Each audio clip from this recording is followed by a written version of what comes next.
Army হয়ে দেশের সেবা করার, কিন্তু এই রোগের জন্য আর হলো না স্বপ্ন পূরণ। ডাক্তার বললো ডায়ালিসিস ছাড়া কোনো উপায় নেই। আর্থিক অবস্থার জন্য আমরা কিডনি পাল্টাতে পারছি না। ডাক্তারবাবু বলছেন কিডনি চেঞ্জ করো, কিডনি চেঞ্জ করো, কিন্তু পাচ্ছি না আমরা। এটা খুব ভালো ছিল, আমরা একসঙ্গে। কান্না ভরা চোখ নিয়ে বলছে, আমি দেশের সেনাবাহিনী হতে চাই, দেশ রক্ষার কাজ করতে চাই, কিন্তু নিয়মের কি খেলা। দুটি কিডনি নষ্ট বনজিৎ প্রামাণিকের। মেধাবী ছাত্র বনজিৎ প্রামাণিক বর্তমানে সাহায্যের হাত বাড়িয়ে দিয়েছে বনজিৎ প্রামাণিকের পরিবার। তাদের একটাই দাবি, শুধুমাত্র আপনারাই পারেন আমাদের ছেলের প্রাণ রক্ষা করতে। বনজিৎ প্রামাণিকের বাড়ি মুর্শিদাবাদের নবগ্রাম থানার পুন্ডিগ্রাম এলাকায়। বয়স 20 বছর। মনোজিৎ প্রামাণিকের অন্য ছেলেদের মতোই স্বাভাবিক ছিল।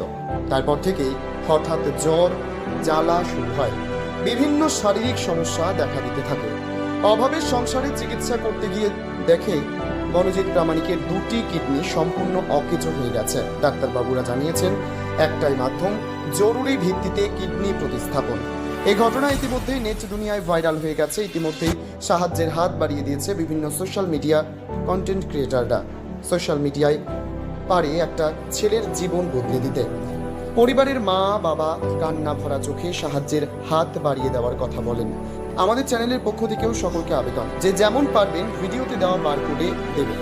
হয়তো আপনার ওই টাকার জন্য প্রাণে বেঁচে যেতে পারে মনোজিৎ প্রামাণিক। মুর্শিদাবাদের নবগ্রাম থেকে কুরবান শেখের প্রতিবেদন, খবর মুর্শিদাবাদ।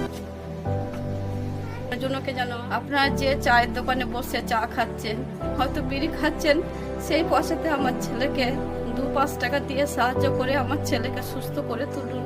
এই আমার আপনাদের কাছে মানে সহানুভূতি আবেদন করছি।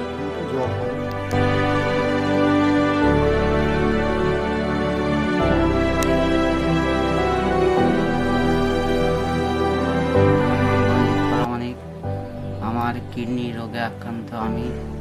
আমার খুব কষ্ট, আমার পেটে জল জমেছে, খুব কষ্ট। বহরমপুর যেতে হয় সপ্তাহে 3 দিন করে। পড়াশোনা করার ইচ্ছা ছিল, আমি পড়াশোনা করতে পারছি না। এই অসুস্থর জন্য আপনারা কিছু সাহায্য করলে পরে আমি সুস্থ হয়েও উঠবো এবং পড়াশোনা করতে চাই। আমাদের আর্থিক অবস্থা খুব খারাপ, আপনারা কিছু সাহায্য করতে পারেন। তুমি কি লক্ষ্য, পড়াশোনা করে কি লক্ষ্য আছে তোমার?